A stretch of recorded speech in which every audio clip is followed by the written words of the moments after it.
আমার সেই গল্পটা এখনো শেষ হয়নি। শোনো, পাহাড়টা আগেই বলেছি ভালোবেসেছিল মেঘকে, আর মেঘ কিভাবে শুকনো খটখটে পাহাড়টাকে বানিয়ে তুলেছিল ২৬ বছরের ছোকরা, সে তো আগেই শুনেছ। সেদিন ছিল পাহাড়টার জন্মদিন। পাহাড় মেঘকে বললে, আজ তুমি লাল শাড়ি পরে আসবে। মেঘ পাহাড়কে বললে, আজ তোমাকে স্নান করিয়ে দেব চন্দন জলে। ভালোবাসলে নারীরা হয়ে যায় নরম নদী, পুরুষেরা জ্বলন্ত কাঠ। সেইভাবেই মেঘ ছিল পাহাড়ের আলিঙ্গনের আগুনে, পাহাড় ছিল মেঘের ঢেউ জলে।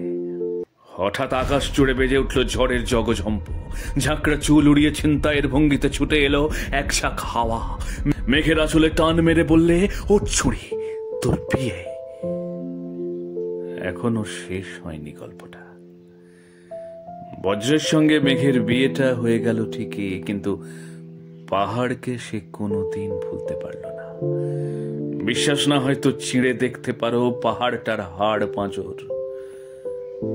ভিতরে থই থই করছে শত ঝর্ণার জল।